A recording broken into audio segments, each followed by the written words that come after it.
Welcome to Watch, Review, Repeat. This is the podcast where two best friends discuss the latest in film and television, and then do it all over again the following episode. My name is Colton Brown, and joining me is Andrew Meadows, and back with us for part 2 of our coverage of Shang-Chi and the Legend of the Ten Rings, it's Mr. Henrique Jaime.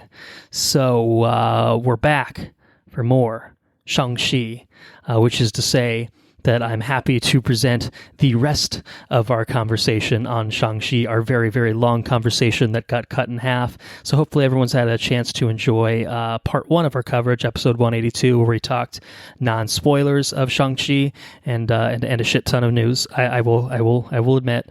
But yeah, we're here. We're going to talk some full spoilers, maybe some other things. So hopefully everyone enjoys what we've got on tap for them.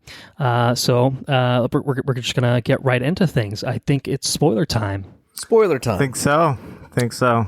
Full spoilers for Shang-Chi and the Legend of the Ten Rings. I don't know where we want to go with this, if this is just kind of a free-form conversation, if anyone has any immediate thoughts. Obviously, the third act is a very big kind of holy shit, what the hell's going on, craziness. But, I don't know. I leave it up to both of your capable sets of hands in terms of how you guys want to proceed. So I got a couple things right off the top. Yeah, go for it. I've got something. I really enjoyed how the Ten Rings turned the people into like fucking dynasty warriors. Like just swing them around and there's just people flying all over the place. I mean, it was very much dynasty warriors, especially in the intro of the movie. Yeah, that was awesome. Yeah, he's riding his horse and just boom, shoots himself off the ground and then starts fucking slinging them rings around, and that was pretty badass. That was pretty cool. He also deflects all the arrows and shit. Yeah, that was right. cool. It just had like almost like a barrier formed. Yeah, around it. It was really cool. It's just badass. That's really cool. I think I know you have more thoughts. The only thing I'll interject is the rings were very different than we saw in the comics, but they're really fucking cool. They are really cool. Just the various ways that they used them, and even how when we used them and how Shang-Chi used them were kind of different. You know what I mean? Yeah. Obviously, the colors, they turn different colors or whatever. The energy turned different colors, but I don't know. It was really fucking cool and creative how the uses of them came about, and it wasn't just this one does fire, this one does ice, this one does lightning. Like, it was not that at all, but it was still creative and cool to look at. So I appreciated that. Yeah, it was almost like the rings. I mean, I don't know. They kind of, they don't really dive into it a whole lot, but it's almost like, well, I guess maybe they do. You're probably going to explore the different properties in the rings and as, in the future, right? Mm-hmm. But yeah. Like his mom was like from the place. And from the village. Yeah. Hello. And she could yeah. like harness, it looked like she kind of like mastered the wind or whatever, like she's an airbender or something. Basically, yeah. And then the rings follow the similar thing, like they follow his martial art form or something, you know what I mean? Like it commands differently. He commands them differently. Whereas his dad is just like full force, like boom boom, like just like, I don't know, he just attacks things head on. There's a real contrast in their fighting styles. It's yeah, very more and graceful. The way the rings react to that right. was different, and that was really cool. Really cool. The second thing was like the trees. They're driving in the trees and stuff. The bamboo trees of the forest. Yeah, and the forest, when those trees were moving, it looked almost animated in a way. Same way with certain aspects of that fucking street train. They looked or bus. Maybe it's Charlie. Who's to say? There's no way to know, unfortunately. But they look fucking. It looked animated, like purposefully and deliberately presented in a particular way. Yeah. Like the art style of that CG was not, let's make it look as realistic as possible. Sure. It's we're gonna put an artistic twist on it. I feel like I got that more out of the trees. I felt like the bus didn't really get. There's a good sense of that. there's only it only happened for just a little bit, and it's when you get not the full panning thing where they're fighting, Right. as the camera sweeps across the bus and you can see them fighting inside of it. It was when the bus was traveling and the street, the buildings and stuff were moving past it. Like it was a full sweeping of the other side of the bus. Okay. And that's it. It was a brief thing, but the trees, you could definitely see it in the trees, I thought. When you go watch it a third time, pay attention to it and let me know what you think. I might just, I don't know. But I think that they may have animated certain things differently or with a deliberate, they had a deliberate vision on how they wanted it to look. Yeah. I think that's all I got, really. Right now. Okay. I'll probably comment on whatever you guys have. Yeah. That's all I got. Yeah, and Enrique, do you have some spoilery thoughts that come to mind immediately? Sure. I guess let's see. We haven't touched upon the OG Mandarin, Sir Ben Kingsley. Trevor? Oh God, Trevor's he was so good, and I think we talked about it briefly. How I figured he would be in. I figured he'd be in the movie because he was in the red carpet and doing all this stuff, but he had a big role. He was like a main character way more in this. sizable than I think anyone expected. And it was great. It was hilarious. Oh my It was God. very funny. Like you got Sir Ben Kingsley to play this like actor who pretended to be a terrorist who then only survived because he plays Macbeth for the crowd. Like that's It's almost like a Simple Jack kind of situation, and it's fucking excellent. I didn't think of that. Yeah, I didn't either, but yeah. It's fucking Simple honestly, Jack. We'll keep you alive. We want Simple Jack. And he's fucking. I don't know. It's fucking Simple man. Jack. Okay, the fucking planet, the scene where he's in the car talking about the Planet of the Apes. Oh my God. And he's like, I became an actor. You're like, so you became an actor because you thought the monkeys were pretending to ride the horses? Yes. Yes. Oh yes. my God. Oh, he just delivers it so well. What was He the name played- of his? What was the name of his Morris, the butt Morris. chicken. Morris. Yeah. Morris, But, yeah. oh my God, Morris is that was so good. I thought I was amazing. amazing. I recently rewatched the Hail to the King one shot. We should talk about that.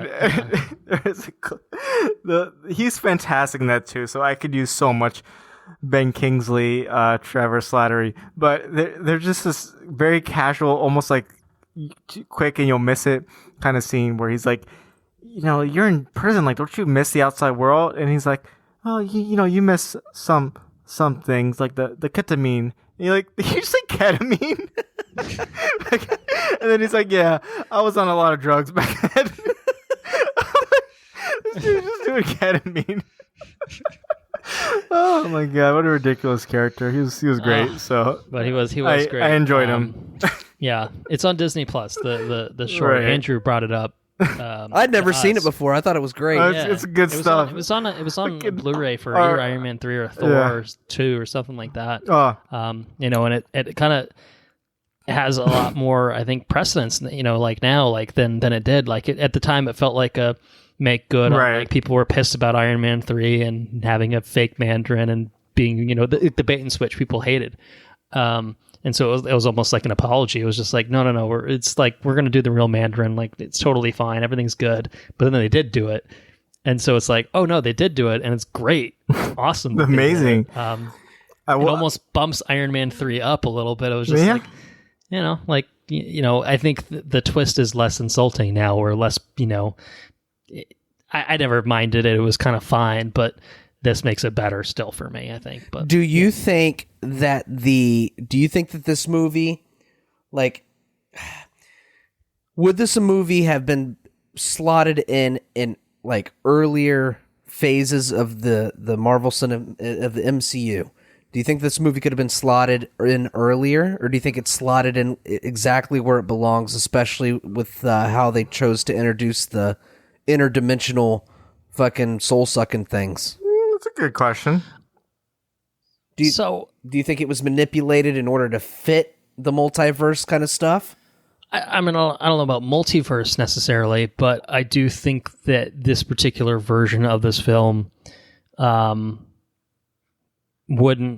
have existed without what came before it. Like, obviously, it's building on this idea of the 10 rings that we saw in Iron Man and like Ant-Man very briefly, and this idea of the Mandarin as established in Iron Man 3. Like, it's building off of a lot of what came before. And I also think, obviously, you look at all of those early Marvel films and they're all about white men. Like, you know, Yeah. I don't think that they had the confidence to make a movie that, you know, just generally speaking, involves a principally minority cast. I think that they know that's just not a thing that big budget Hollywood studios are in the business of making. It sucks. You know what I mean? Like, obviously, hopefully that changes, and hopefully this is a path to change in that respect. But as Ronnie Cheng says, one of his Which part? stand-ups, he says he's talking about being good at math. It's like, it's not unusual to be fucking good at math. Like, there's more of us than there are you. You know, so you're bad at math. You're the minority in the math. And he talks about the size of penises. Like, I have a normal sized penis. Your you know, he talks about all that shit. Dude, so fucking funny. If you guys have not watched it, you guys need to watch this shit. It's fucking hysterical. Yeah. He's very good on the Daily Show too. Mm-hmm. Yes, he is. Yeah. Yeah, but I think my thing is, I think it's great that this film came out when it did, in the sense that it's building off of what came before very naturally, and taking it, you know, and you know, this Trevor Slattery character who people were like pissed about, like, you made him into comic relief here, but like to amazing fashion, you know, like really, really well done. I think if this film was made in 2010, 2011, 2012, it would have been, I think, a pretty neutered version of it, to be honest. I don't think that would have been what it was, you know, with a goddamn motherfucking dweller in darkness, you know, like, they would have done that. They would have had him, you know, doing some kung fu, and, you know, it would have been like probably fine. You know what I mean? Like, it would have been that fucking Matt Damon movie is what it was. They would have had some white guy. You know, they would have made it an Iron Fist movie with Shang-Chi in it as a side character, and everyone was just like, why don't we just make it about Shang-Chi? And be like, no, we have to have the white guy in here to make sure that people show up for it, because they have to. Only white people watch movies, right? Right, you know, and I think that's kind of closer to what have been. Maybe that's, you know, doing Kevin Feige a little bit of a disservice. I don't think he's quite on that level. But I do think it just would have been very fundamentally different. Now, what is interesting, and actually this is a fun fact that I could have offered up in the first place at the beginning of this episode 17 hours ago.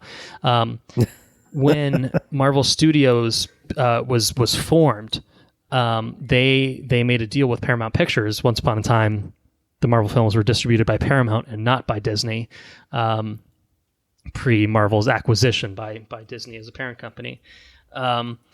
There was a deal with Marvel Studios and Paramount to make 10 films, and there was a list of characters that were part of that, and, you know, you had Iron Man was one of them, Captain America was one of them, and Shang-Chi was one of them. Wow. So from, you know, basically the inception of Marvel Studios, Shang-Chi was kind of on their plate as a film to make. Obviously, it took a decade plus to actually get around to making it, but it was at least in the kind of the conscience to make a film around this character. And I think for the most part, all of those characters that they had listed, they have made films around. I think Power Pack is the only one that they haven't actually at this point, which is like very obscure, like young superhero team kind of thing. Like, that's not the one really. With Jamie Foxx. What? No, not Project Power. It's different from that. Oh, okay. There's no shrimp powers, mantis or pistol shrimp powers or anything going on.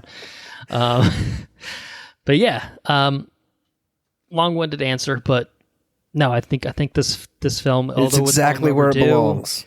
I think that unfortunately it's long overdue, and it needed that time and gestation to get to be the film that it is. I just don't think Marvel Studios or any other studio would have made this film as it is 10 years ago. And I think it's I think the film itself is better for it. I think the world is worse for it in the sense that it's taken too long to get here. And obviously this is not just a magic band-aid that, oh, we're good now. There's representation. Everything's good in the world now. Like, no, of course not. But it's a small step towards, you know, a more inclusive making good on industry. on being more inclusive. Yeah, exactly. So anyway, that's what I got. No, that all makes sense. I feel like it came out now and it worked out now, so it's not a Black Widow situation where it's like this movie should have come out many years ago, and like it'd be awesome to have seen it earlier, but I think it's well timed. Yeah, I like the dragons. There's some dragons. Dragons were very cool. So like I said, we can jump around. We don't have to go in sequential order or anything like that. But the third act of this, the whole setting of Ta Lo, I think is just really cool, and really coolly depicted. You know, the culture, the colors of it. You know, it's very colorful. It's very colorful. You know, what we see of the village and then seeing the great protector, this fucking dragon, you know, like sleeping dragon in the fucking lake. We're 20 plus films into the MCU and here comes our first actual dragon. That's right, Iron Fist. God damn be it. a dragon for real. My biggest takeaway from this film was maybe that they betrayed me this whole time. They could have made a good Iron Fist series and they botched it. So I'm glad this movie came out, but it also makes me a little pissed. It's expensive to make a dragon. It's expensive. It is expensive, but like you can it's just cheaper to make cinnamon wheat ice cream. We all know it. You could animate it for like a minute or two, and fine. You don't do the dragon. Can you at least got red glowy eyes? It's totally the same. It's totally the same. Can you dude. just Don't even at worry least about give me some like half decent martial arts? Get a character that doesn't get beat up every single freaking episode. Like, oh no, Jesus it's random Christ. security guard at this random building that I'm thought at. I'm gonna get my ass kicked. I got a glowy fist that doesn't work half the time. Like, fucking, what a disrespect. I love Iron Fist in the comics, and he's what a fucking shitty show. Yeah. Okay. I know this is not Yeah. an Iron Fist Right. podcast, but there is, I think, a legitimate question of, does this film make Iron Fist as a character redundant? Like, do you still think there's room to make an Iron Fist in the MCU proper? Finn Jones or not? I don't know. However you want to do it. Like, do you think that there's still room for them to incorporate the character moving forward? You know, for example, is there a sequel to this that is Shang-Chi and the Immortal Iron Fist? Oh, dude, that'd be so fucking maybe. cool. Whatever other titles that he has. Right. You know, Where's she from? Where's the mom from? What's the name of the village? Ta Lo. Ta Lo. Kunlun. Right. So it's Okay. not Kunlun. So there's no explicit connection to. right. So that's not the dragon he rips but the you heart could- out of. No, but you could Right. easily It's connect different it, dragon. right? It's like a natural bridge. It's a different dimension. Like I Shit, think, man. They got the I think dragon you- CGI, so they got that. They could just recycle the assets, Right. man. I Just think make it a different color. I mean, I think the thing about Iron Fist, even if you take the main character out of it, the mythos is so cool. The seven cities of heaven, like the Kunlun, like it's such a cool background that I think maybe you just take it all and give it to Iron Fist. But also, I don't know, you gotta tie it in somehow. I think there are ways to redo Iron Fist and make it better and ignore a lot of the other stuff. But I don't think you need to. But I think at some point there's tapped material there that you're not getting if you don't delve into the Iron Fist mythos. Kind of like how, do I want a Fantastic Four film? Yeah. Do I want Fantastic Four villains? Oh yeah. You know, like it's kind of that. Like I want to bring the property and all that stuff in, and you could obviously work around it, but I'd like to see it. All right, I agree. You know, I do think that it would be treading similar ground as kind of what this film ultimately did, and like, you know, like watching it was just like, wow, man, like Netflix really fucked it. You know, it was kind of like partially my takeaway. Obviously, in addition, like, wow, this is a great film and this is awesome. I do hope that we do have an Iron Fist that's given justice. You know, it's a weird situation. It's just like, please, for the love of God, bring Charlie Cox, you know, back as Daredevil. You know, but maybe just leave Fen Jones on the side of the road. Like, it's fine. Oh yeah. We don't need to bring back the same bring crew. Pick and choose the aspects of those Netflix shows that you liked, and and integrate them into the, I guess, established canon, the film canon or whatever, film plus Disney plus show canon. But yeah. Anyway, I brought it up because it does, I think, hit a lot of the same beats that show sort of went to, but not really, or at least should have gone to, but then like really did not. So it's worth talking about a little bit. But anyway, back to, the film proper, Shang-Chi itself. I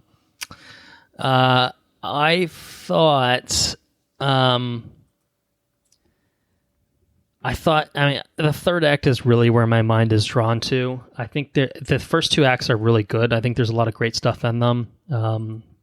But the third act is really where I end up, because it really just ups the game in such a huge, huge way. You have these fucking lion things running around. The 10 Rings guy like tries to hit it, and then he gets whacked like fucking 70 yards. And I'm like, yeah, that sounds about right. But really just this whole idea of, you get this dragon coming out. It's just so fucking cool. And the Dweller in Darkness, who I looked it up, is apparently like a Cthulhu-esque Doctor Strange villain in the comics. So it's, something from the established lore, but like a riff on it. And it basically looks like this Wyvern, Dark Souls villain. Ooh. And it's just crazy. Like the scale just totally escalates in such a huge, huge way. It was so cool. And I liked, the way it was all depicted, like Shang-Chi is riding the dragon, and then Xialing is riding the dragon, and then fucking Awkwafina has a goddamn bow. She's apparently Hawkeye with now. the tip of the fucking dragon scale arrows. They're using dragon scales, and like they all have like dragon scale armor, and what's his face? Razor Fist is an idiot, and he's just like, I will fight with you now. And I'm like, yeah, fuck you. You know what I mean? Like, and the fucking what's his face? Tony. Is his name Tony? Yeah. Tony's over there just punching the fuck out of the wall. Boom, boom, just punching the wall. Punching the wall. Yeah, that was cool. Yeah. I just liked how kind of crazy they got with it. It just really does stick in my brain, like how. Especially again coming off those first two acts, which I think are pretty grounded overall. Like first act, you got the bus, train, trolley sequence. No one knows what vehicle it is. It's a mystery. It will forever remain a mystery. It's okay. Was Paul Giamatti driving the fucking train or the garbage truck? Paul Giamatti was driving that fucking garbage truck, dude. Is the multiverse been opened? Was that? No, was it was. That, I was swear that a to Rhino God, look prequel? it up. It was him with the fucking mustache driving that garbage truck. I don't think that's true. I don't know, man. I don't, whatever, man. Even if it was, Andrew's going to check it out. That's fine. Yeah. That bus sequence was awesome. That shot, that panning shot of them like outside the bus is like chaos is happening within was great. That was awesome. The second act, you go to the fight, the outside the building, the fight club that Xialing has built up with fucking Abomination and Wong going to town, but apparently like training to do it. I don't know what's going on there. Some weird shit going on. It's funky, but like a cool set piece. And especially like the kind of like that one has like almost like neon glowing shit going on where like there's the fight scene with the one guy that has like the kabuki mask, death dealer. Just some badass shit. It's cool, man. The choreography's so good. Like the choreography is just so good. It's stunt work kinetic, is amazing. But it feels like people trying to kill each other. You know what I mean? And like you don't really get that a lot of the time. It's choreography is like tough, and like I don't like there's a lot of work that goes into that, but sometimes it feels choreographed. Like people are scripting their punches against each other and stuff, and this to me did not have that sort of feel. Like it was fast moving and dynamic and kinetic, but it was hard hitting still at the same time. It was just fucking cool. Anyway, Andrew, did you find something? I saw you grinning. He's got similar facial features. Okay, it's not the Rhino himself. It's not Paul Giamatti. Picture him with a big mustache because he's got a mustache as the trash truck. I can see it. Might be a cousin or something. Sure, Sure. But Yeah. so anyway, yeah. Right. What does anyone else have? Yeah. I'm No, I can ramble, but I think my favorite fight sequence is the bus sequence. Like there's a bunch of amazing ones, but like that one's like the first big one of the movie, and I thought it was just shot and acted to perfection. It's just like peak MCU action and easily the best action we've seen in MCU film. And that was kind of the moment for me. It brought me back to like the Cap Winter Soldier days where just like boom. yeah. We're there. It's like it just hit it. You know, like okay, this is what I'm in for, and I'm all on board. I'd say the third act I know is obviously a big shift, right? You're going one way on the movie, and there are hints there, especially the second time you see it. You're like we're going mythical, but it goes full on mythical, and I enjoyed it. I like Talo. I love the sequence. I wouldn't take that away.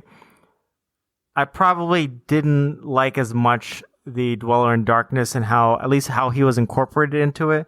I just thought that Wenwu was an amazing top tier Marvel villain, and partially because he's, I don't know if redeemable is the word. He's done a lot of nasty things, but he's very sympathetic.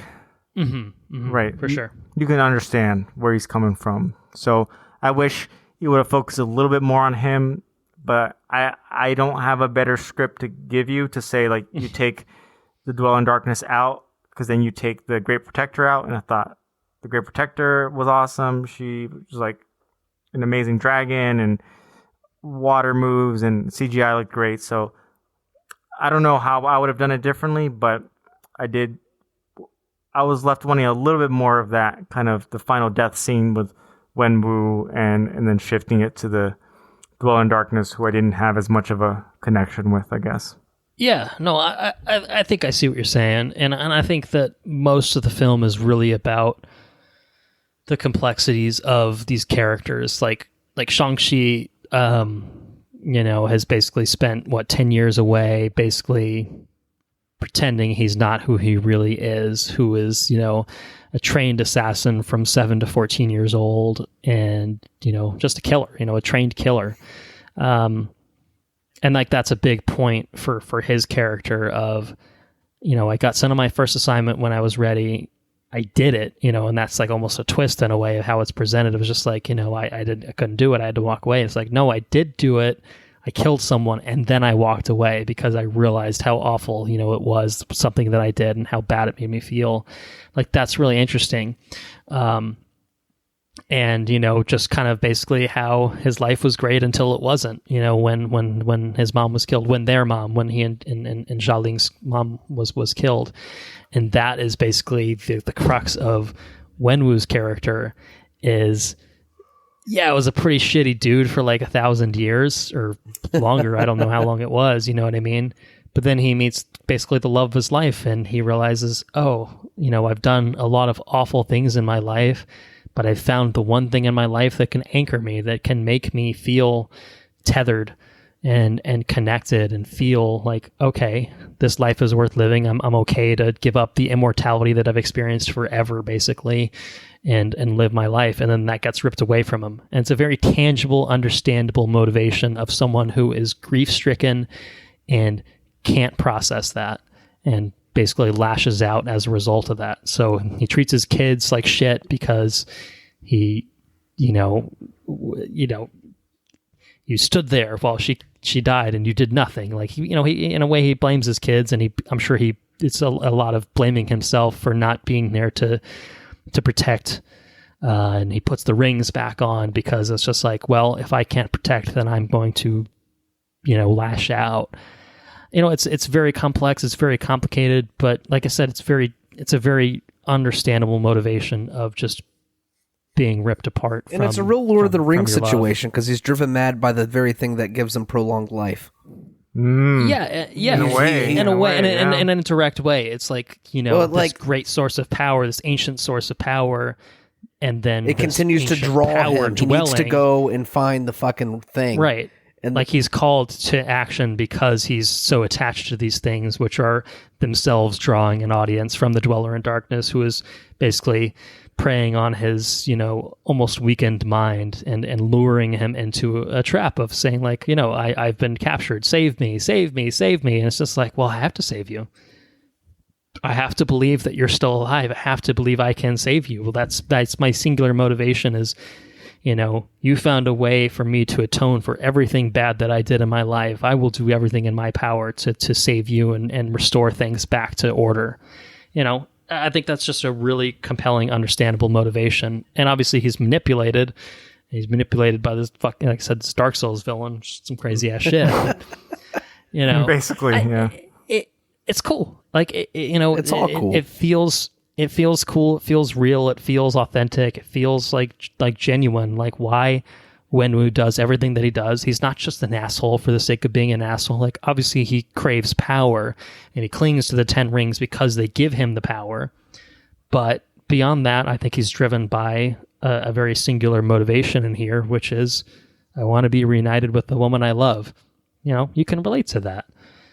Shang-Chi is, I had a horrible childhood because my dad treated me like shit and trained me to be an assassin, and I ran away, and now I'm being sucked back into this life, and there's a reason I ran away from it in the first place. But, there was a point in my life where my dad wasn't just the power-mongering asshole that he is as we see him now. Maybe there's something here. So it was a cool thing, too, because the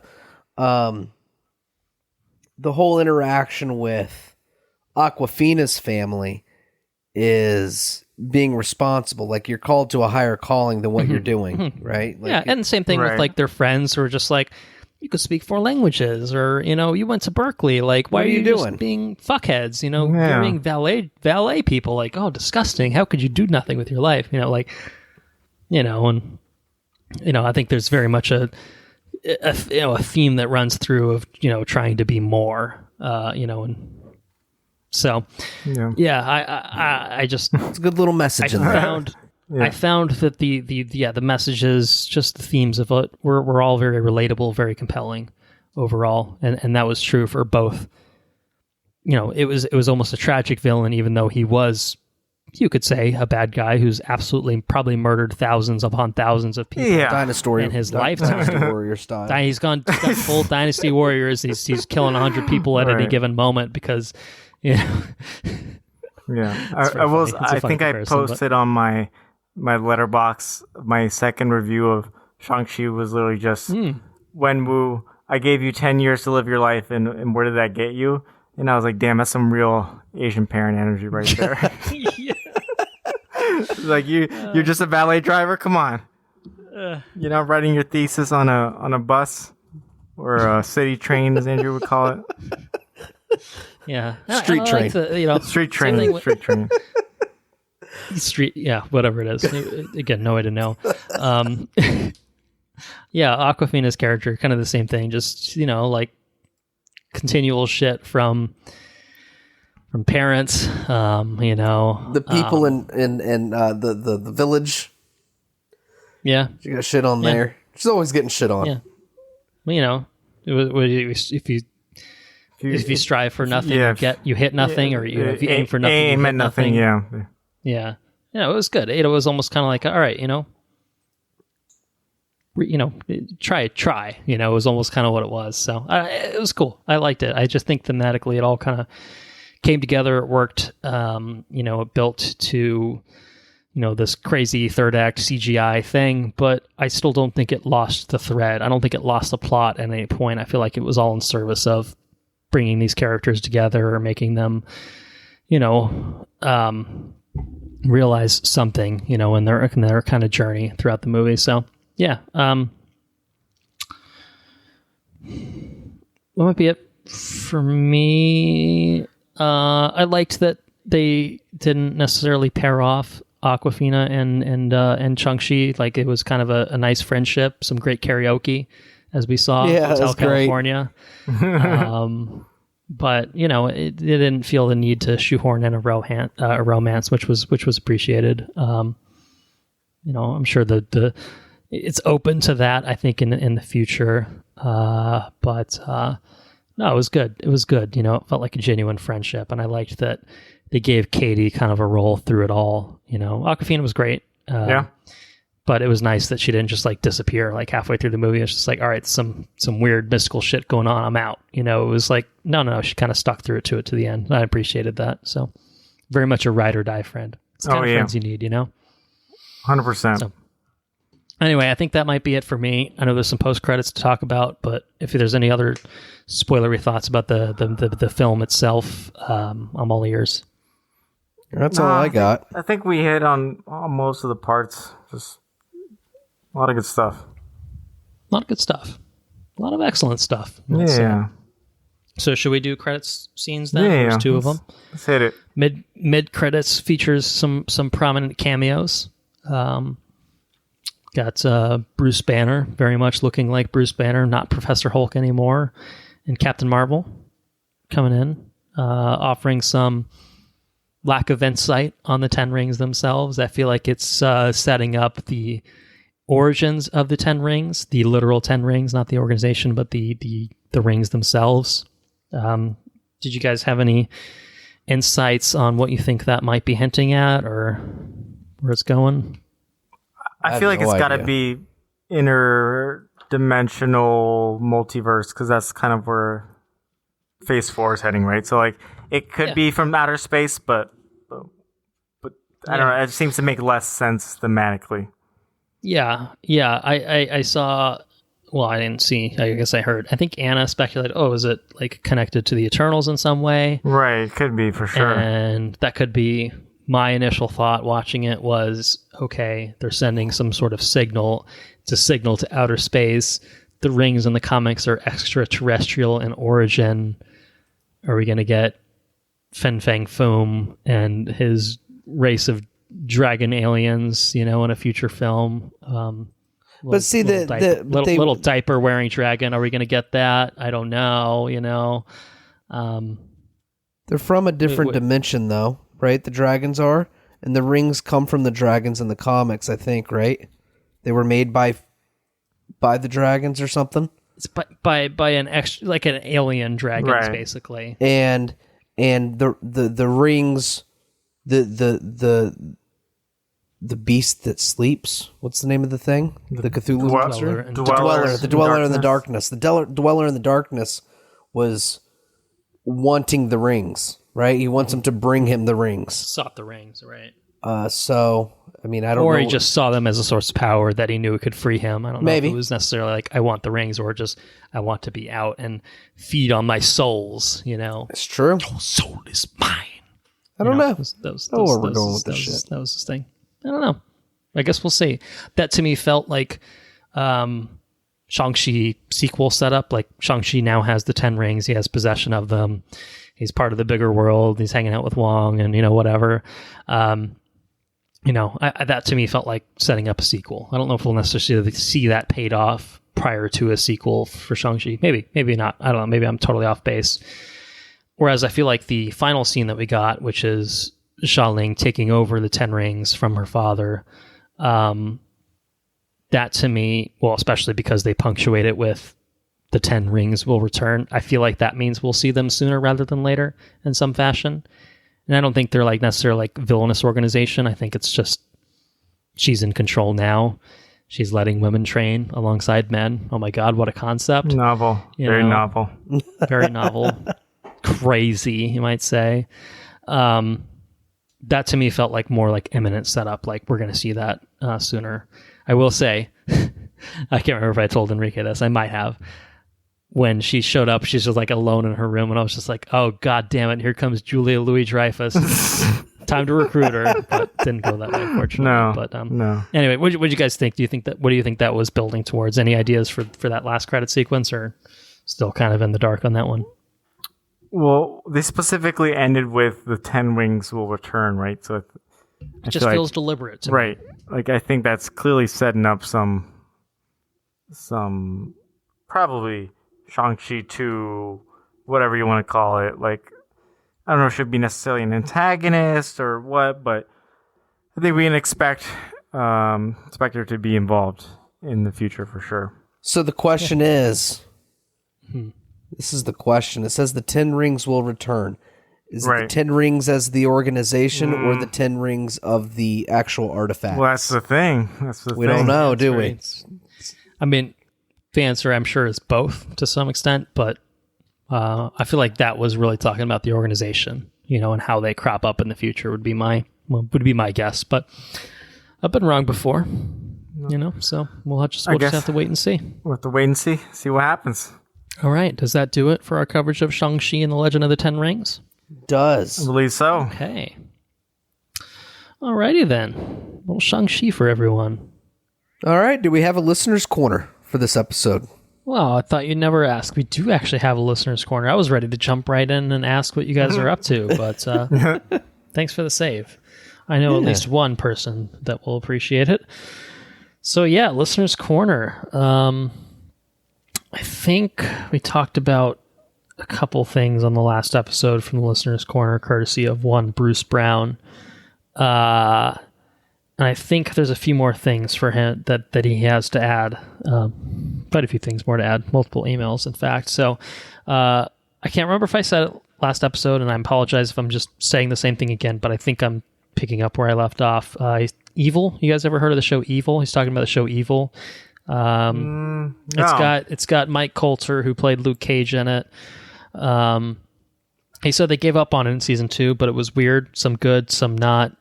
Seemed to lose its way a little bit, I guess, in the second season. But I don't know. I have heard good things about that. And it's streaming, I think, he says on Discovery. I thought it was streaming on somewhere. I feel like it was on Netflix for a time. Maybe it's not there anymore.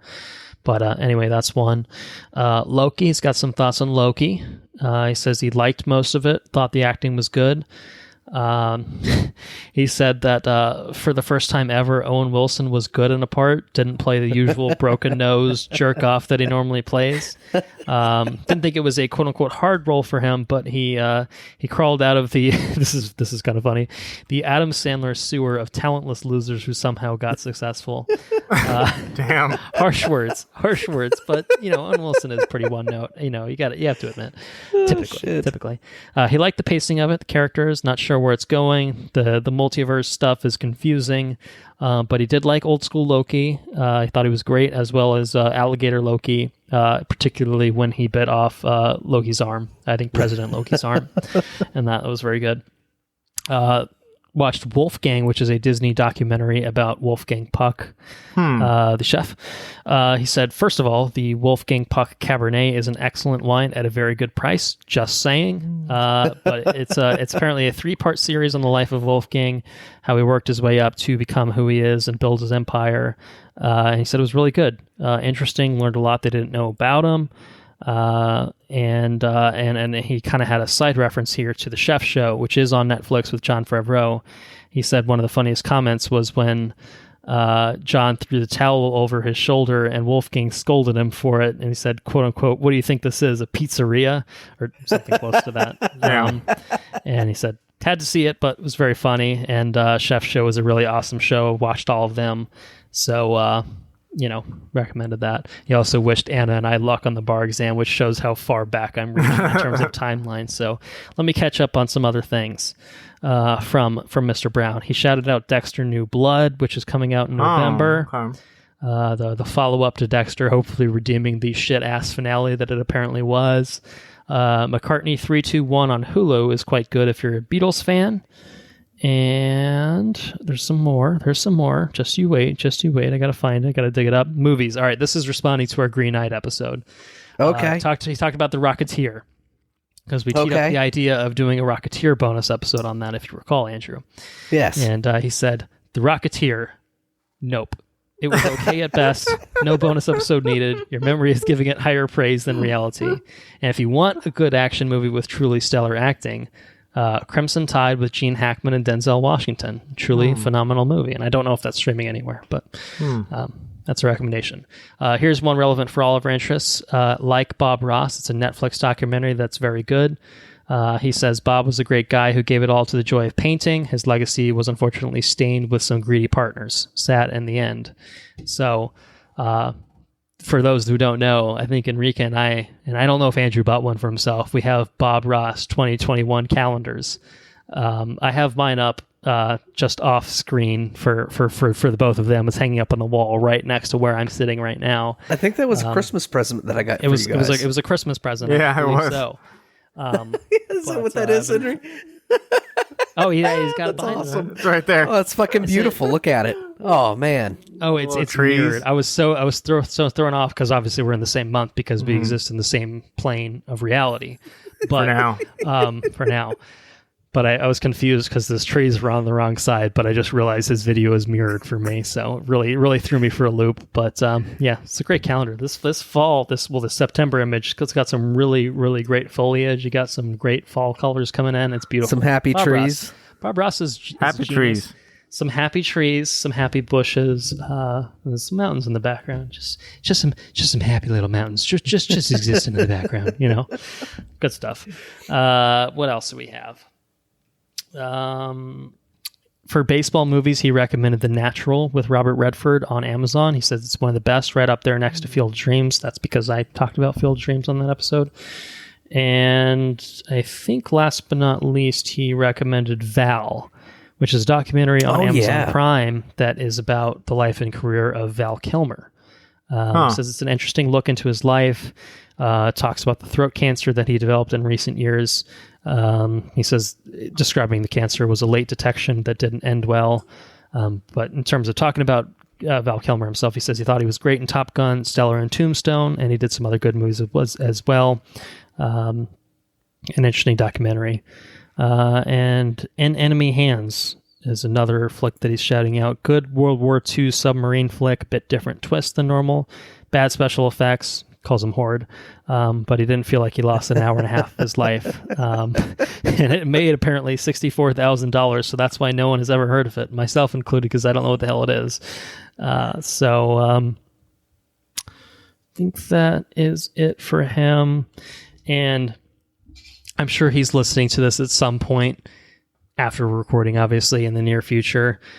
He finally said something on Facebook. Bruce Brown is my dad. You guys know that. That's not a surprise. I'm sure the listeners have put it together by now because I've probably said as much. But he did finally tell on Facebook that he himself has been dealing with a bout of cancer as well, and he just finished up treatment.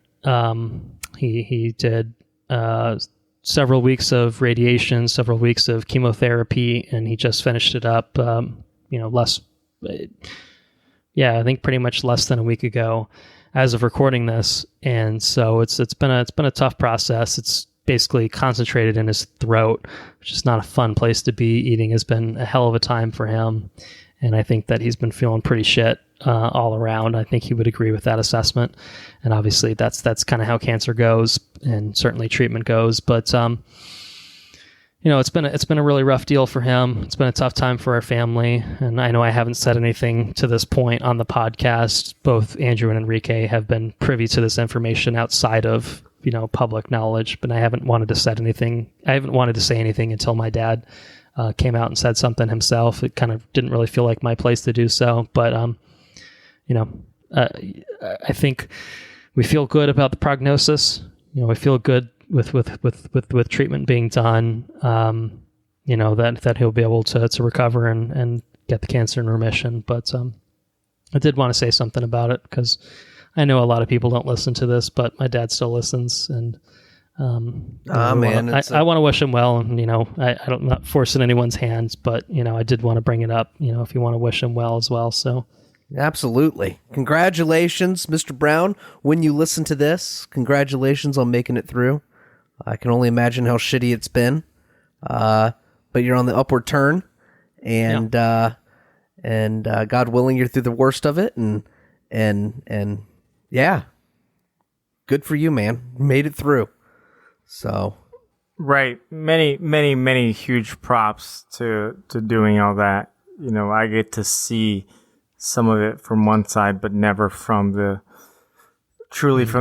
patient's side. So I can't actually imagine what it's like to go through that and have to go sit down, get chemo, have to suffer the shitty side effects, and then also get radiation. So, huge props for going through with it and coming out on the other end, and I'm sure that there will be some celebration in sometime in the future. Hopefully, with get approved for a drink or two. No wine yet. Maybe some but I'm Wolfgang sure wine He whenever. said that it wouldn't taste good anyway, so we're getting there. Hopefully, I'm sure that would be a very nice day though when you can fully appreciate that. So we'll be looking forward to it. Yeah. So sorry, I didn't mean to put you guys on the spot or anything like that, but I just kind of felt, he's a regular contributor to the Listener's Corner, and I think we've had multiple contributions when he's been going through this, and I've been just happily ignoring it, putting it, to the side, but I think he's a really strong person, so I think he's gonna gut it out and deal with really, really shitty circumstances, but I think he'll get through it. So thank you guys for participating in this edition of the Listener's Corner with me and saying some nice words on the record. Hopefully he'll appreciate it, and maybe we'll get some more future entries into the Listener's Corner from him or anyone else that wants to contribute. watchofyourrepeat@gmail.com if you'd like to say anything to us about what you've been up to. We'd be happy to take a look at that. So let's now move into what we've been up to. Henrique, have you been up to some good things since we last convened, talking some Black Widow and Loki? Sure. And I was trying to think of what I've told you all and what's new. I think I mentioned that I watched The Green Knight. I was a fan. I need to sit down and also listen to the actual episode to figure out all my thoughts. Of it. All my thoughts on it. To like an hour and a half in, and it's just that's when we talk about it. It was a lot of news. It was a lot of news. And I actually would love to go back and listen or read the J.R. Tolkien retelling, whatever you want to call it, of it. So pretty cool. Very, very good film. Haven't seen too much else in the meantime. Was stuck in a bit just doing hospital stuff, and as shocking as it is, COVID's still here, and there's still a shit ton of people going there. What? And sure? And you know what you can do. You know what you can do. There is one thing. There's actually three things that you can take. Any of the three. And it just might save your life and keep you from the hospital. It's called a vaccine. It's called a Pfizer vaccine. It's a Moderna vaccine or a Johnson & Johnson vaccine. It's been around is that where we're going? It's been around for 9 months now, and I feel good that most people that I know have taken it, but I see a lot of patients who haven't, and I'm like, well, great. I'll see you in the hospital next week, and good luck. No, obviously people are taking very, very good care of patients, and we've gotten better, but it's just like, come on, man. Like, we've been through this. We're trying to live a normal life. Just get your damn vaccine, and then we can go about watching movies, going to concerts, sports games. Now, I've got a question. Yeah, go for it. And you may or may not have an answer. Yeah. Am I wrong in my assumption that if you were to vaccinate the entire population of the world tomorrow, would it reduce the chances of a variant popping up? That's, as far as we understand, that's very much like the more people that a virus can get into, the higher the chance it mutates, right? Yeah. No, that's like the longer it's out in the wild. I mean, that's exactly right. The more people that have it, the more it's lingering around, the more it's going to get a chance to mutate. Usually for the worse, all the kind of things for that don't work out, just don't make it through. So it becomes more impervious to shit because it gets. Yeah, no, it's just you just create better versions of it, quote unquote, and yeah, Delta is pretty shitty, so we don't need another one. So go get your shit now, please. Fucking do it. Right. No, and like not to derail this whole conversation, but you got kids who can't get it. So like if you're not doing it for yourself, you do it for the kids, do it for everyone else, but people are going to do what they want to do, and it's going to affect other people. So we'll see. We'll go on doing our own thing at least. But yeah. anyways, I guess that was a long-winded way of saying I haven't been able to check out a ton of stuff. What I have been able to check out, and I think it sounds like both of you have now at least started on it and have engaged in it at some point, is something that we're probably very behind on is the hit anime show Demon Slayer Kimetsu no Yaiba, which is on like Crunchyroll, all the things, but also on Netflix, so you can see it there. Season 1, only season out. And then I watched the movie, Mugen Train. How did you watch the movie? Is it streaming anywhere? It's streaming on Funimation at like 540p. And I was like, "Oh, you gotta be fucking!" I was like, "Oh!" I was like, "I will pay for it on Amazon." Okay.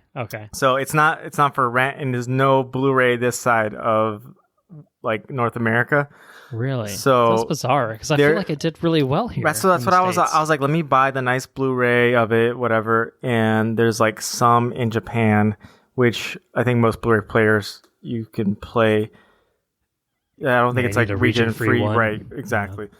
But you can buy it on Amazon. I think that's probably the easiest way, other than the Funimation one. So I got it there, and it's pretty awesome. It's probably just the best combo of hand-drawn CGI anime that I've ever seen. It doesn't use the CGI to be lazy. It uses the CGI to elevate the animation and throw like the coolest shots you could think of. And sometimes in the moment you don't even realize what it's doing, and all of a sudden you realize the camera just like going on different angles and all the action. It's great. The movie is awesome. Andrew, if you're done with season 1, we can definitely catch the movie when I fly down to Florida, because that's where I'll be going. That's where I'll be going next week. I have completed Demon Slayer. We're ready. I've watched one episode of it, so you will soon be ready. And I'll need a little time. I'll need a little bit of time, I think. But right, that's one of the main things. We were brewing some beer, like always, making the third variation of the Green Goblin. That's soon to be ready, and I'll try to bring some of that down with me as long as TSA doesn't stop me. But we'll see, and I look forward to hearing your thoughts, Andrew, on the Demon Slayer Mugen Train movie afterwards. Yes, we will have a discussion about it. Yeah, and it sold me on my Halloween costume. Nice. Yeah, because Isling really wants to be Tanjiro. Okay. Like a gender bent Tanjiro. So I wanted to take advantage, because I was thinking of dyeing my hair back full blonde again and taking advantage of that. So I think I'm going to be Zenitsu, or what's his name? The gentleman with the hat? Yeah, Zenitsu. Okay. No. The guy who, the lightning guy who falls asleep. Oh, okay. Yeah. Yeah. Gotcha. Yeah. So you'll see him. All right. Well, Andrew, do you have anything you'd like to share with the class? So I have watched Demon Slayer in its entirety, as I just said, which is cool. Mm-hmm. It is I found it very compelling. I enjoyed it. I haven't watched a good anime in a couple years, it feels like, and this was definitely right on up there. Okay, cool. Can I ask both of you a question? Yeah, go for it. Because I mentioned I've watched only the one episode, which I found pretty dark and not exactly uplifting. But would you say that the rest of the show is pretty similar to the first episode, or does it kind of change a bit from there? It gets a little bit more uplifting, but it remains okay. It's still dark. Yeah, I think it gets more fun. I think it stays dark, but it's more fun. Cast expands. You get a little bit more. Honestly, things going on. I wasn't super sold on it until about halfway through season 1.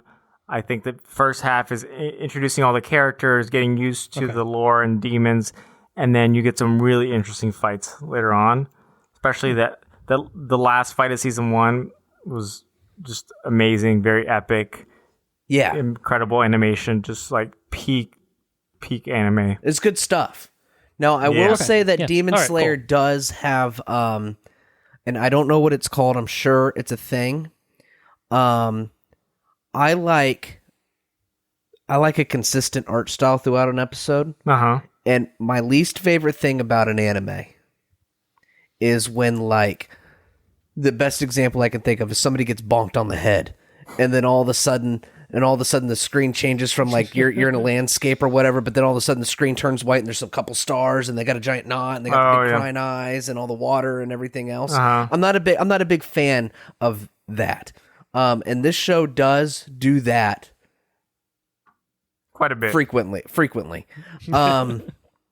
But I will say that everything else about the show is so good, I felt the need to continue, even though it does it frequently. So it didn't pull me, like, I didn't hate that stuff enough to not watch it.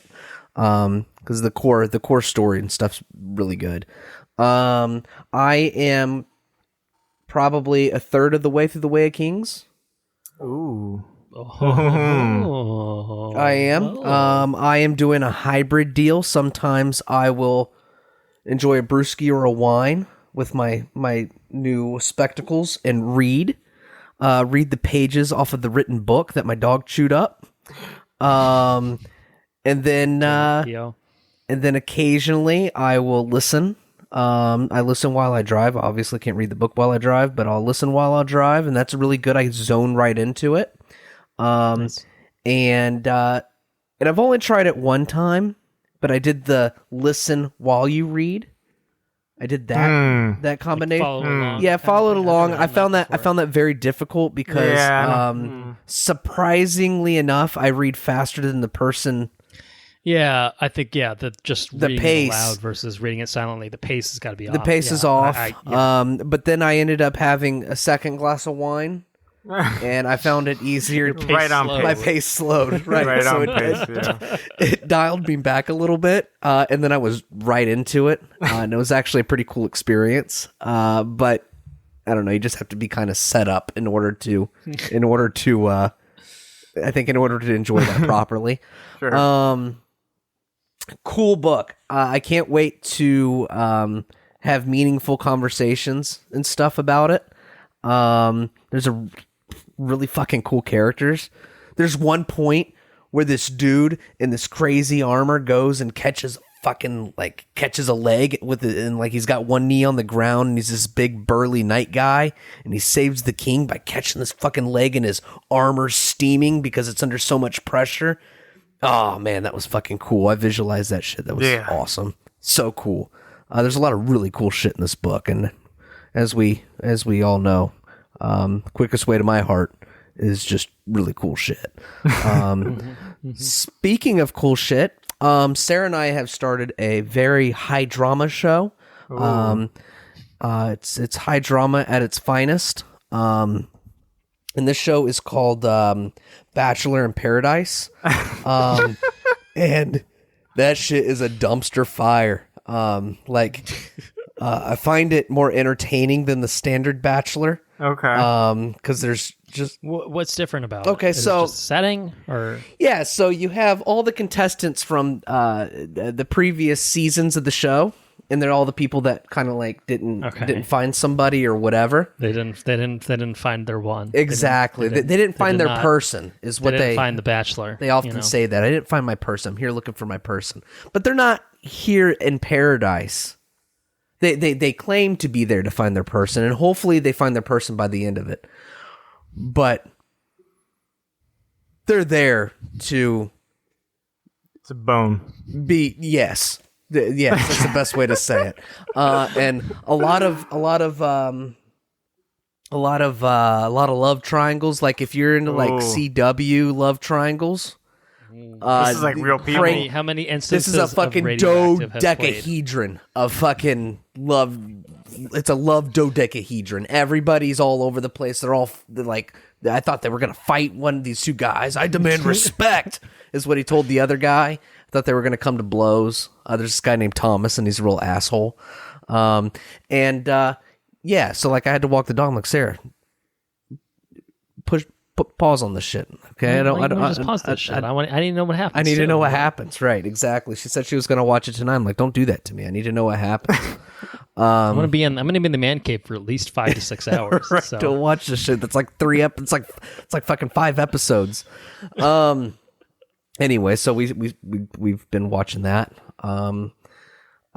Inching our way through the Handmaid's Tale. I keep trying to turn off what's it called, and we can't come to a common agreement to turn it off and watch Handmaid's Tale, so we end up just watching Bachelor in Paradise, which, you know, it is what that is. Got myself into some shenanigans trying to do a project at home. Ended up having to pay somebody to come out here and complete it. They completed it. Not 100% sure it works yet. It rained today, but I've been in here, so I don't know. I don't know if it worked as anticipated, but I'll go out in the morning and see if it did. Still some minor adjustments to work. It's with water and shit, trying to put water into the retention pond. So had a low spot in the yard and trying to make it not so muddy. And I think that may be all that I've been up to. I think. Nice. Yeah. So. You actually reminded me real quickly of one other anime that I was watching, and I think I mentioned it. I don't know what the Japanese name is, but the title and the picture, I was like, this is so ridiculous, and people were saying it was pretty good. I'm like, oh, let's check it out, and I watched it. You know, it was kind of like not exactly like a Food Wars situation, where it's actually less ridiculous. Like, you could actually watch this, and no one would think you're that weird for it. But it's called Rascal Does Not Dream of Bunny Girl Senpai. Yeah, just make sure you don't tell them the title of that anime. Yeah, the title and the picture is ridiculous. It's literally you're dressed up as a bunny. Has the word senpai in it is just like no. But it's actually a super neat story. I'm on the last episode, and it's this teenage guy. He's got these weird scars. You don't really know where it's from, and every like little 3 episode arc or so is focused on a different girl. One is like his new girlfriend, one, and then like they all have like a different kind of background. Weird. It gets very paranormal, mystical, and things, and that's what makes it cool. So actually pretty good. I gotta say, I actually do recommend that one, and you can watch that and not have to hide in your room. Is that streaming somewhere? We're watching it on Crunchyroll, but it's also on Netflix, actually. Oh. Yeah. Well, that's easy. So, Netflix just coming up clutch with the anime stuff. If you have one of those smart TVs, you just push the button and say Bunny Girl Senpai and see what happens. Let that be in your search history. It's either going to be that show or something else. Yeah. Or something else. So I've been up to a lot. We'll see how long this takes me to get through the list, clear the list. But no, the first 2 things that I watched were kind of on a whim in a way. We're recording this on the 16th of September. September 11th was 5 days ago.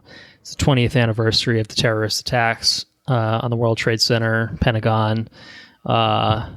And, pretty big deal in America, you might say. Yeah. You might say it's a pretty big deal. I think, to be honest, we all were probably too young to really appreciate the impact of that on the country. And I think that since we've grown up, I think what we've kind of grown up with has just kind of been the norm. Like,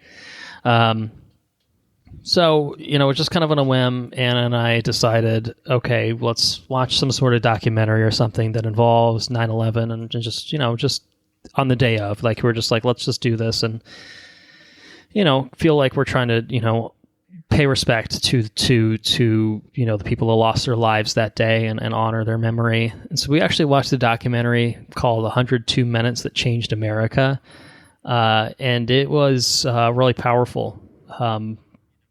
Probably no surprise. Obviously, I feel like anything that's involving that day, the attacks that day, is going to be pretty emotionally powerful because obviously of what it was like then. But I think it's kind of the first time, to be honest, in my adult memory that I've really kind of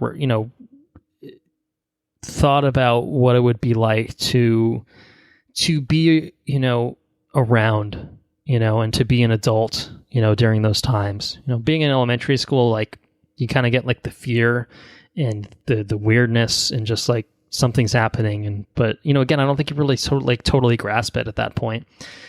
So this is a film that is told without narration, without dialogue or anything like that. It's just basically entirely amateur filmed stuff from the day of, from New York City residents, from anyone that was around, basically capturing the events as they kind of unfolded. And it's kind of edited in a way that you kind of get this real-time version of what it's like to be in New York City when the Twin Towers were attacked.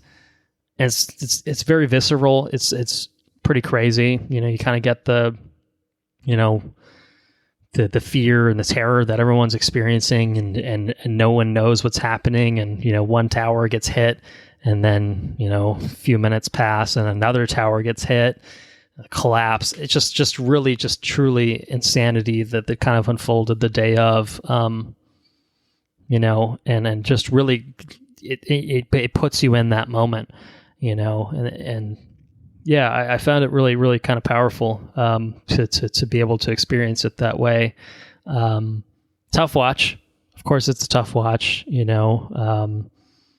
it was really good. And that inspired us. We watched that, and there wasn't really like narration or anything to kind of give us like context or anything like that. It was really just like what it was like. So we ended up watching a new Hulu documentary that just came out this year. I think they put it out late August, and it's 6 episodes called 9/11 One Day in America. Like I said, streaming on Hulu, 6 episodes. The first episode's about an hour and 15 minutes. The other ones are about 45 minutes long.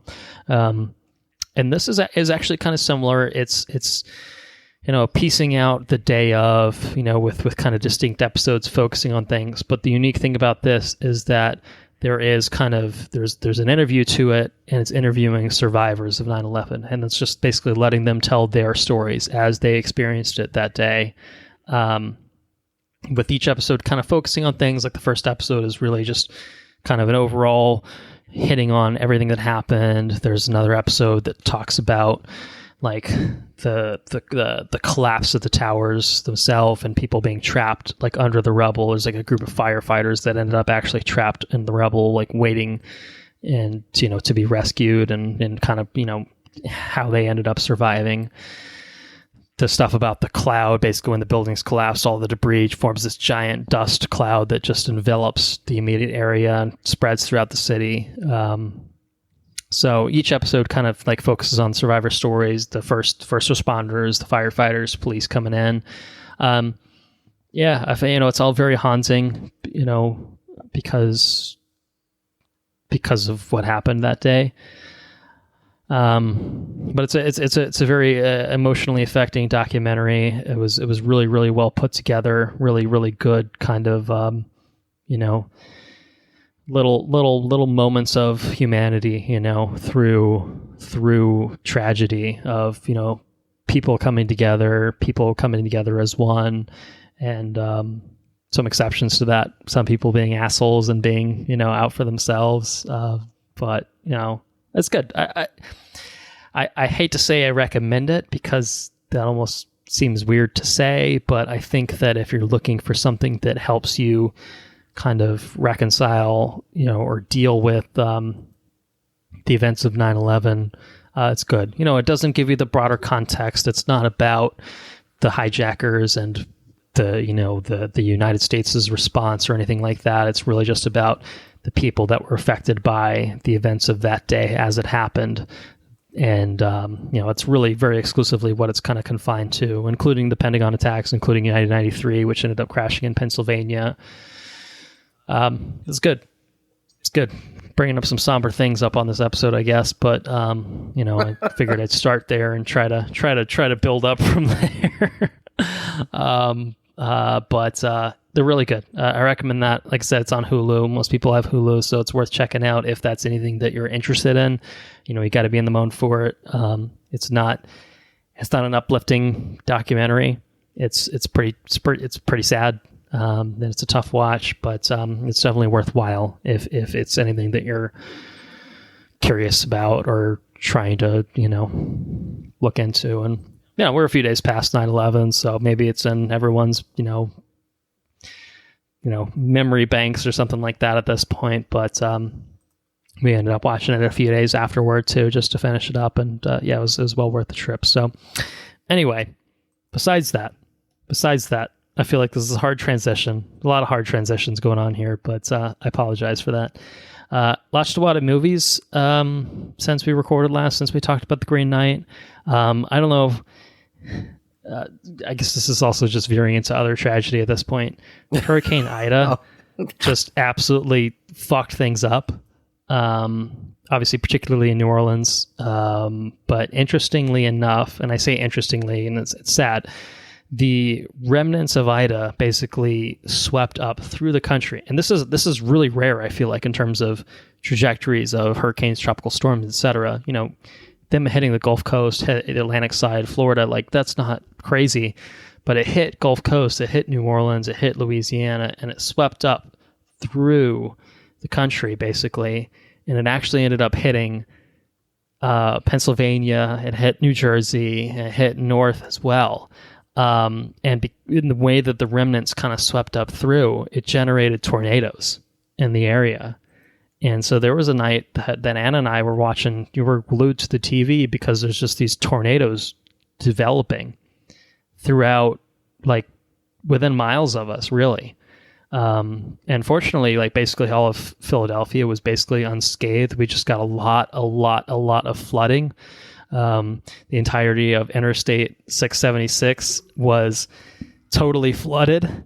You had dumbasses like diving off of a bridge, like not actually a bridge, but like a higher, an upper level into the fucking interstate because it was so flooded. And it's just like sewer water. It's disgusting. I saw a guy floating down an inflatable thing in New York. He was floating down exactly. Floating on his mattress, smoking a bong in the middle of it. Pretty much that. We had a little bit of that here. We dodged the tornadoes, fortunately. They did hit in New Jersey particularly. There was a few, like there was like this residential community in New Jersey that was just absolutely destroyed. Some houses were just demolished by tornadoes. You don't really get tornadoes in New Jersey. It's not really a thing. You know what I mean? So it's pretty crazy. And so that kind of happened, and we, the insensitive fucks, I guess, I don't know, thought Anna was like, it reminds me of The Day After Tomorrow. So we watched The Day After Tomorrow. It was on HBO Max. It was streaming. We watched it like the day after that all happened. And it's not a good film, but I hadn't seen it since it came out, I don't think I'd seen it since it came out. It's like, honestly, the first half is actually pretty like good. It's like, it's like good. It's not like pretty good. It's like good. You know what I mean? Like it's like gripping. It's like the chaos unfolding, the disaster striking, and everyone kind of, like panicking. And it's like, honestly, this feels not too detached from reality after what we've seen. And then the second half rather is just like Jake Gyllenhaal chilling in a library. And is this the one where Woody Harrelson's the guy, the radio station host in his van on Mount St. Helens with John Cusack? No. What is that? Is that 2012? That might. Woody Harrelson's that might be where he drives the limousine and the world's crumbling. 2012. I think that might be 2012. Yeah. I think that's 2012, which is the same director, for the record. This guy's got a thing. He's got a thing.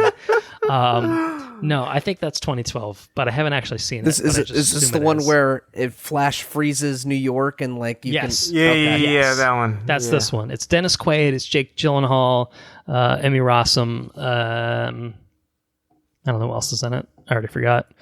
But yeah, basically the first half is like lots of tornadoes. There's like a tornado like rips through, I think, LA and like fucks everything up. And then New York freezes over. And then Jake Gyllenhaal is like trapped in like the New York library or something like that, like waiting out the storm or whatever. And it's like these giant hurricanes that are like enveloping the globe and freezing over everything. And they have to go to that boat to get medicine or something. And there's like they go to the boat, like and a tiger. Wolves in the boat. Wolves in the boat. And I'm just like, why are there wolves in the boat? They're like from like a zoo or something. Like I don't know. They escaped the zoo. Yeah, it was the second half is not great. Anyway, it was like entertaining, but yeah, like I said, the second half was just weird. It's just Dennis Quaid like trekking across snow for like no fucking reason. Like, I'm gonna save my son. I'm like, what are you gonna do when you get there? Like, what are you gonna do? Anyway, the storm's kind of let up, so it's fine. Everything's fine. The world's real fucked, but everything's fine. So anyway, day after tomorrow, not great, but it's on HBO Max, so you could do worse. But you could do better. You could do School of Rock. Fuck yeah, dude. Oh shit. School of Rock. Anna and I wanted to watch this probably last year sometime. It was on something streaming, I think maybe HBO Max, whatever. And by the time we were like, let's pull it up, it was gone. Oh. It had been pulled. So we couldn't watch it. And we're like, let's buy the Blu-ray. And we couldn't find the Blu-ray. And I think, unfortunately, the kid that played the drummer in it got hit by a car and died. It was like, it was awful. Shit. It was really awful. And so the Blu-ray rocketed in popularity, and so I couldn't get it. At the time we wanted to get it. So it's on Netflix now. So you can stream it on Netflix now. And we're just like, we've been talking about this for too long. Let's watch it. It's streaming now. Let's watch it before it leaves streaming again, because I'm sure it's on some sort of contract. And so we watched School of Rock. This is an interesting side fun fact. And this is making this episode entirely too long, to the point where this is probably just now on a different episode at this point. Spoiler episode. Good times. There was someone that I went to Temple Law with, named Paul Green, who apparently claimed that he was the inspiration for Jack Black in School of Rock. What? And I think he's legit. To be honest. Like, he basically founded a School of Rock in Philadelphia before the movie came out. And, he's legit. Like, he's like off the walls a little bit. He's a little Jack Black-esque. Sort of. He was I believe, an evening student, and I had at least one or two classes with him. I didn't really interact with him directly, but one of my good friends from law school did have. He was in like a small group or something with him in one class, like criminal law or something like that. And so he's just like, yeah, he's told us all about it. Like, he's the real deal. He's legit. Holy shit. And I Googled him, Paul Green, Philadelphia. What? And like, he's still doing like School of Rock shit. He's got like articles in the Enquirer, like the Philly Enquirer and shit. Like, that's totally nuts. Like, the people that made the movie were just like, we don't know who this fucking guy is. Like, blah, blah, blah, which, is maybe true. Maybe it's not. It's a pretty good CYA kind of thing to say. But, anyway, it was really fucking interesting. But anyway, School of Rock is a great fucking film. Super entertaining. Jack Black is just absolutely living it up. He's awesome in it. He's awesome. He's just great. It's a super entertaining film. It's God, I already forgot who directed it. Richard Linklater. That's who directed it. It was fucking Richard Linklater. And I was just like, what? What? I don't know. Anyway, highly recommend School of Rock. I'm sure you guys have seen it. Maybe it's been a few years, but honestly, check it out on Netflix. It's a great watch. It holds up. Last film, Dark Knight Rises.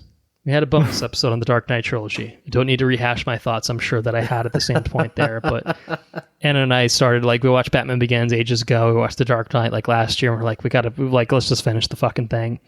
Bane sounds ridiculous in this film. But Tom Hardy just likes to do voices. Is basically what it is between Venom and this. Now he just likes to do voices. It's solid. It's a good finale, but the worst of the trilogy still. But I was entertained. It's just it's too long, So anyway, finished Chuck season 4. It was pretty fucking good. It was fucking excellent. In fact, really really like Chuck.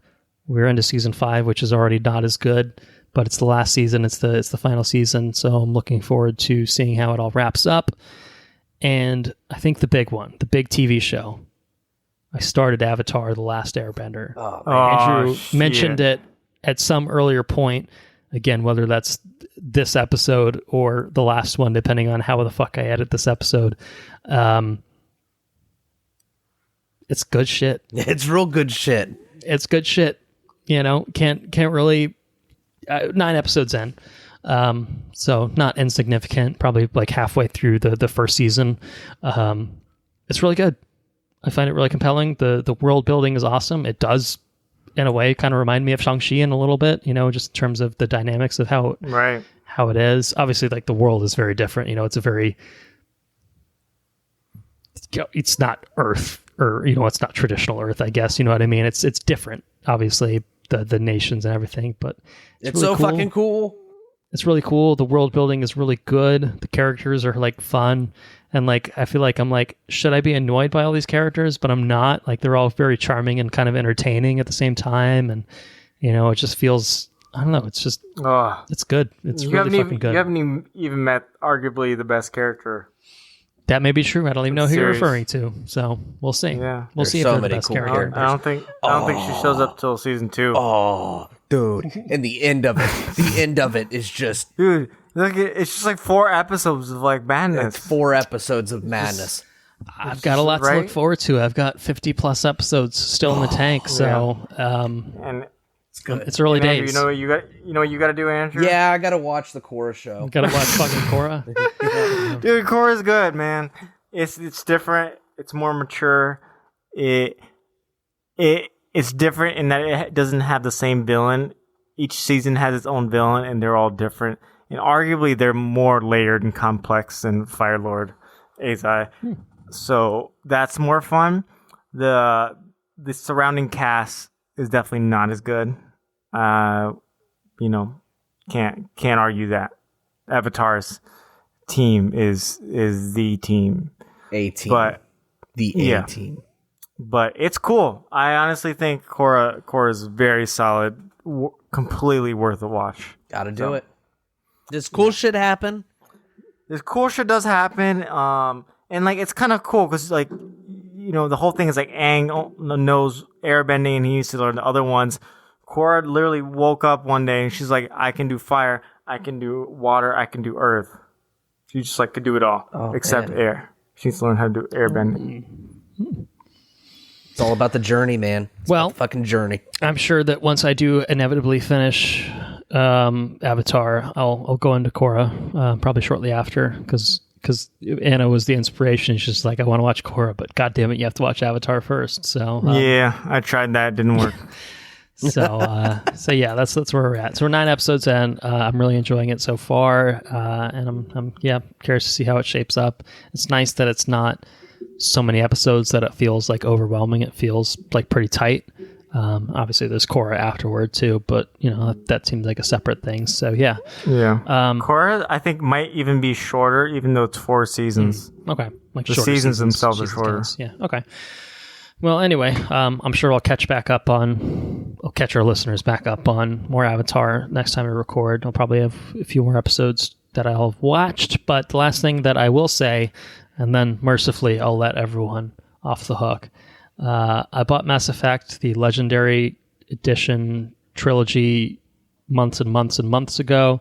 Been wanting to start it for ages, and then I finally said I'm going to fucking do it, and I did it. I'm about 16 hours put into the first Mass Effect, man, which is an excellent game.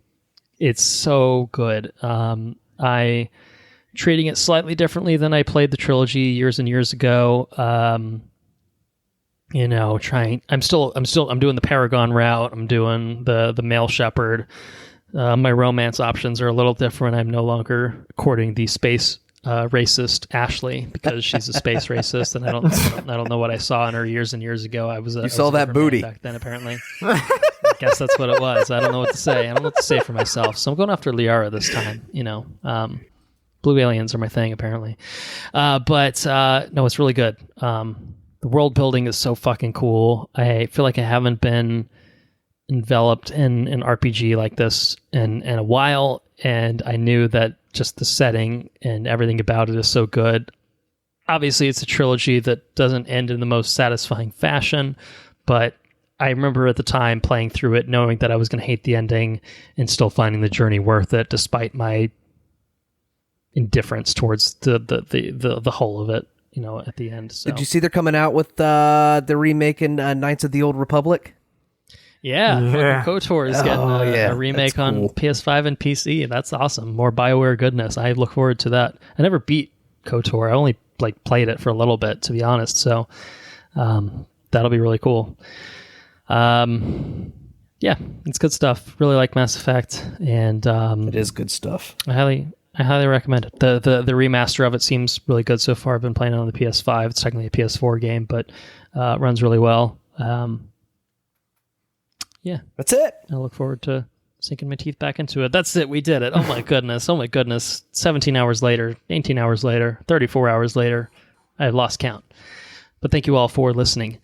If you enjoyed what you heard, please spread the word. If you want to support us on Patreon, patreon.com/watchreviewrepeat can get you early access to all of our regular episodes, as well as timed exclusive access to any bonus episodes that Andrew and I work on in the future.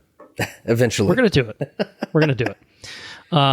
If you want to visit our website, it's watchreviewrepeat.com. You can get links to our socials on there. You can find all of our previous episodes on there. We're on Twitter at WRRPod. You can like our Facebook page. Just search for Watch Review Repeat and find us that way. If you have any questions, comments, suggestions, want to be on a listener's corner on a future episode, watchreviewrepeat@gmail.com. Once more for anyone listening that's still around. If you have any, no, I'm just, I was going to a different thing. I don't know what I'm doing. The intro and outro track, if you want to listen to that, it's Mechanolith by Kevin MacLeod, licensed under the Creative Commons by Attribution 3.0 license. So what is our next episode going to be? I don't know. It's a great question. I initially thought maybe we'd do Candyman. We're like weeks after it coming out in theaters. I don't know if we'll get to do it. Star Wars Visions, now that I realize, is actually a week away from when we're recording, so that's an option too. What I'll say is September, as I kind of talked about through the course of talking about Shang-Chi, is it's not like a super robust month for movies coming out. October is really where shit hits the fan, and we'll be pretty fucking busy, I would guess. But I don't know what to tee up for everyone else, but I can certainly say that there'll be another episode, and you can look forward to it. So we'll hope to see you there. I do know that I can say a very big thank you to Henrique for hanging out with us for many, many hours. He's catching a plane tomorrow, hopefully not too early, otherwise I'll feel really bad. No, thankfully not. Okay, good. But no, seriously, thank you so much for hanging out with us. Once again, we've seen a lot of you lately, and I don't mean that in a bad way. It's great to have you on. I would say the three of us makes it seem like the longer episodes, like we talk longer, but even when it's just Andrew and I, we still take a long time.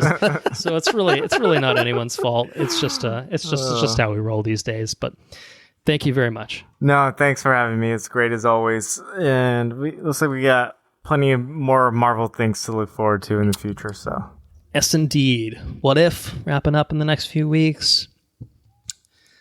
Eternals, Spider-Man. Yep. We'll be busy. Hawkeye. We'll be busy. Hawkeye. Can't forget about Hawkeye.